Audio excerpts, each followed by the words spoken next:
I hereby call the Skinful General Assembly session to order. The agenda for this meeting is multilateral analysis and consideration of Paris Agreement. The agenda is adopted. The committee is now in session. Delegates will now enter a roll call. Please raise your placard high and say present. The delegate of France. Present. The delegate of India. Present. The delegate of the Republic of South Africa. Present. The delegate of United Kingdom. Present. The delegate of United States of America. Present. With 5 delegates present, we met a quorum. The session will now begin. The chair would like to open up the speakers list. Please raise your placard high if you would like to be added to the speakers list. The delegate of France, the delegate of India, the delegate of Republic of South Africa, the delegate of United Kingdom, the delegate of United States of America, in that order. The chair recognizes the delegate of France. Please approach the podium. The delegate have 70 seconds.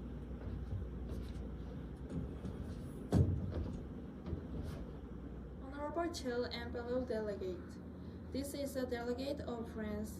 This nation can achieve the goals of the Paris Agreement if it achieves carbon neutrality by 2050. In order to achieve this goal, France is actively working with local government, business, and citizens to reduce carbon emissions. At present, this country is moving toward achieving a goal toward a policy called entry control of foreign diesel vehicles in Paris. To reduce the number of cars responsible for carbon emissions, this delegate thinks that more developed countries and developing countries can work together for the environment because the developed country relieve the financial burden of developing country with 118 trillion won in annual support. This delegate doesn't think that this problem can be solved by one country effort. Therefore, this delegate suggests maintaining the Paris Agreement to solve this whole world problem together. Honorable Chair and fellow delegates, this is the delegate of India. India intends to reduce greenhouse gas emissions of India's gross domestic product by 33 to 35% compared to 2005 levels. However, I would like to stress that our government is prioritizing solving the poverty of its citizens through economic development over achieving carbon neutrality. Furthermore, more support from advanced countries is needed because technology and funding from advanced countries are needed to combat climate change in developing countries such as India. Developed countries would appreciate it if we could provide capital and technology to help our Indian government cope with climate change. Honorable Chair and fellow delegates, this is the delegate of Republic of South Africa. The Republic of South Africa tries to reduce the use of fossil fuel. It enacted a law called Integrated Resource Plan for reducing their power generation and promoting sustainable energy generation in 2019. It also announced the low emission development strategy and declared the 2050 carbon neutrality. However, developed countries must take responsibility for climate change because it is caused by industrialization in them. Moreover, the Republic of South America needs about $84 billion for the plan to reduce energy emissions, but the support of the EU and rich countries is still insufficient to do it. In short, the responsibility and active support of developed countries are needed for the Republic of South Africa, which has a high proportion of using fossil fuel. Honorable Chair and fellow delegates, this is the delegate of the United Kingdom. The United Kingdom aims to achieve carbon neutrality by 2050 and 68% reduction in carbon emissions until 2030. Considering the current situation of carbon production, the goals are predicted to be impossible to achieve.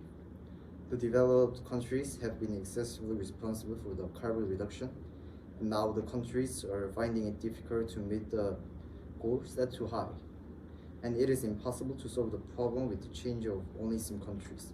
So the United Kingdom insists that not only the efforts of the developed countries, but also the efforts of the other countries are needed. Honorable Chair and fellow delegates, this is the delegate of the United States of America.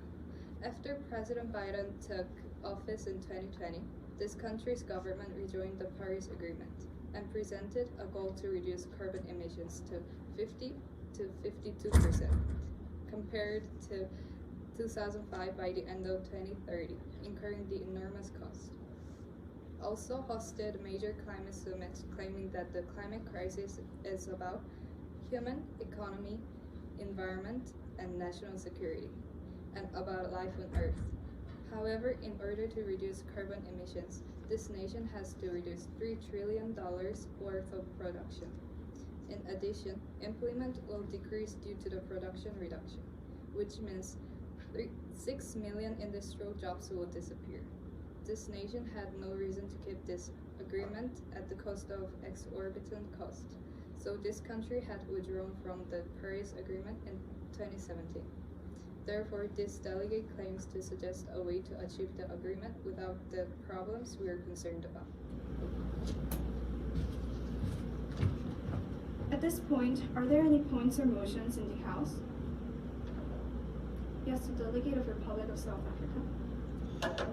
Motion to adjourn the session with the conclusion that the nations should think about the Earth's environment first instead of pushing one country's progress. So each nation should maintain the Paris Agreement. That is in order. Are there any other points or motions in the House? Seeing none, the House shall move directly into the voting procedure. There has been a motion raised by the delegate of the Republic of South Africa to adjourn the session with the conclusion of maintaining the Paris Agreement. Those wishing to vote for this motion, please raise your placards high.